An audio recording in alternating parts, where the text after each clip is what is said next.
Hello and welcome to Haven Behavioral Health Hospital of Westchester Social Services training video for the PSA prep work. This is for the psychosocial prep work. This is our proactive approach before we meet the guest for the first time to complete the psychosocial. Here are some tips and strategies. PSA Pre guest checklist. Understand and know ahead of time who is the primary care physician and or psychiatrist and or therapist.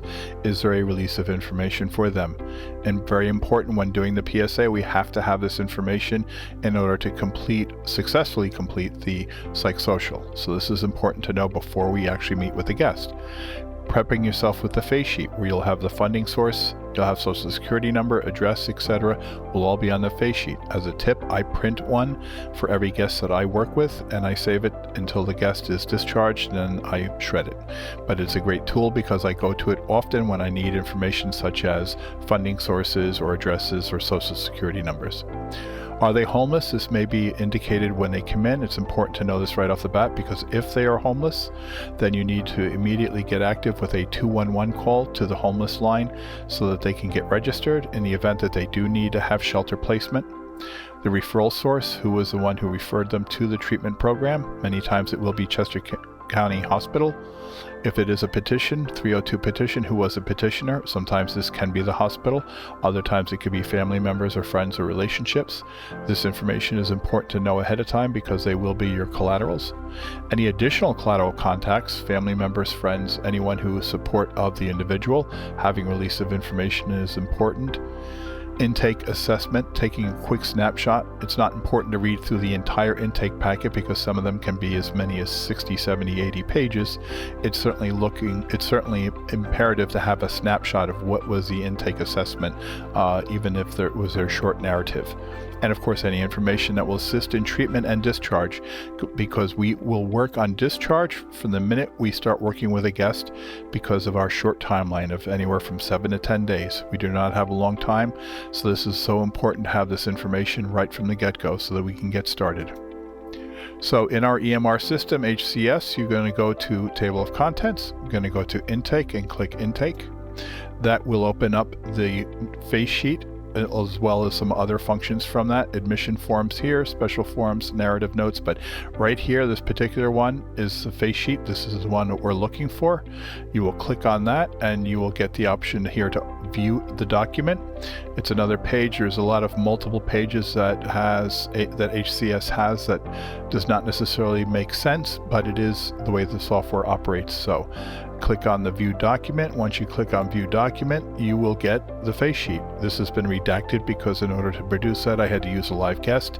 So this is what this face sheet will look like. You'll have the header here, all their information here, funding sources down here, their social security numbers, their address, and also any of their collateral or emergency contact information is usually here.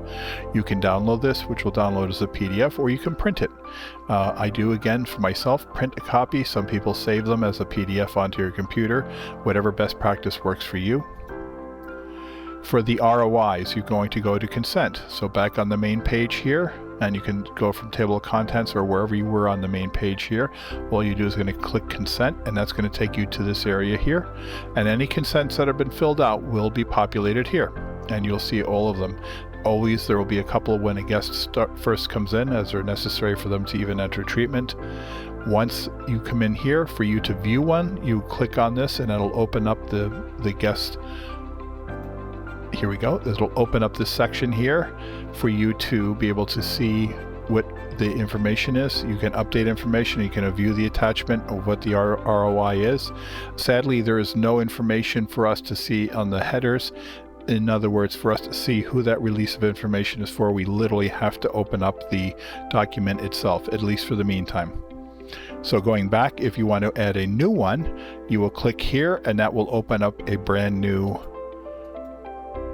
release of information. Here, this is all to be, you populate this. It is a functioning fillable PDF file that will be saved. OK is the save button for here. You can also print this and you can also download this. But this is the information that we'll be putting in, Haven Behavioral Health Hospital, who is it that we're requesting information for, and so on. The guest signs the top box here, and this is done through the Surface Pros. and it's important to have this, or the nurse station, not just the Surface Pros. They can do this at the nurse station, as they do have sign pads at the nurse station. But not this one, but this one. This is what they sign.